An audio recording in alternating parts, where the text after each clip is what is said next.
Hey guys, welcome back to Fantasy Tipped.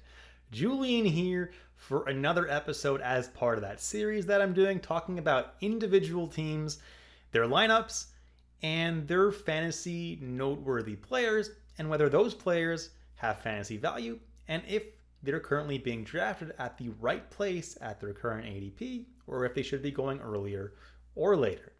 Before we jump into it, guys, drop a like and hit that subscribe button if you haven't already. And there are still a couple spots available in the Fantasy Tip Members League. If you want to join and play against myself and Max all season long, the link to my Patreon is down below. It's super cheap. It's like $5 Canadian a month. And that gets you access to lots of things like my draft rankings, including being able to join the Fantasy Tipped Members League. If you do have interest, join my Patreon and then DM me and I'll add you to the league.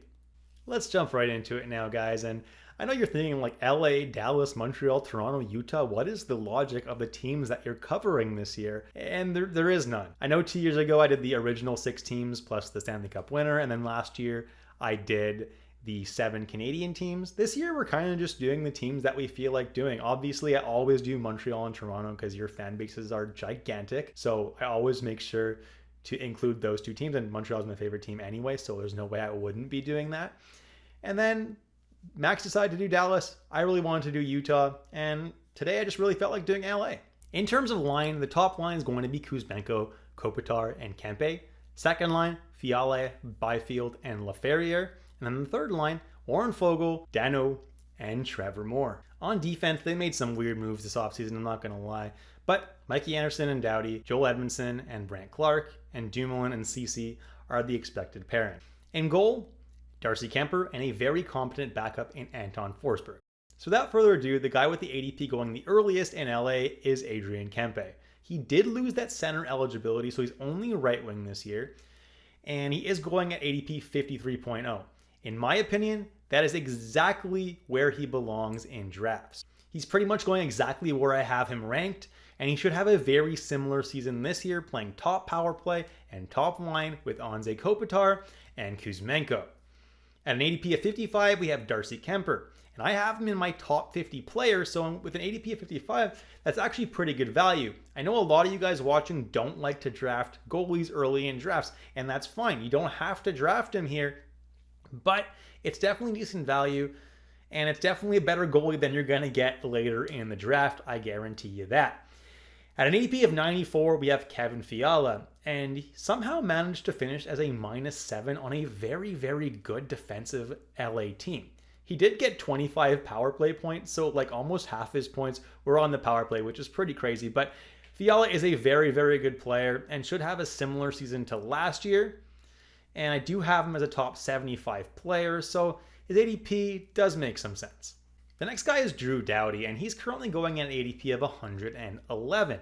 And I know Max is high on Doughty, but I'm really not.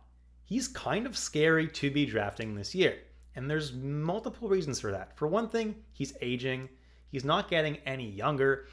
And LA, over the last little bit of last year, was running a 5-forward power play. That's with Doughty healthy on the team. Now, Doughty wasn't awful by any means while they were running those 5 forwards, but losing power play 1 does lose a lot of your fantasy appeal. On top of that, even if they do decide to put a defenseman on the power play, there's no guarantee that Doughty is going to be the guy on the top power play. They have Brant Clark, who's a bright young stud, and he could be the one to take over the top power play as he did when Doughty was injured at the beginning of the year last year. He's just someone that personally is not worth the risk. At his current ADP, there's plenty of defensemen around his range that are a little bit safer. At an ADP of 127, we have Quinton Byfield, who lost that right wing eligibility, doesn't have all 3 anymore, just has center left wing.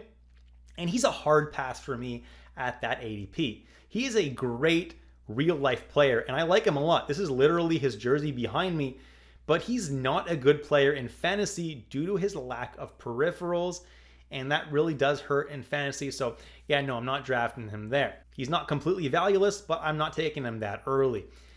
At an ADP of 160 is Anze Kopitar. Kopitar is now 38 years old, and this is his final season in the NHL. He's pretty much confirmed that.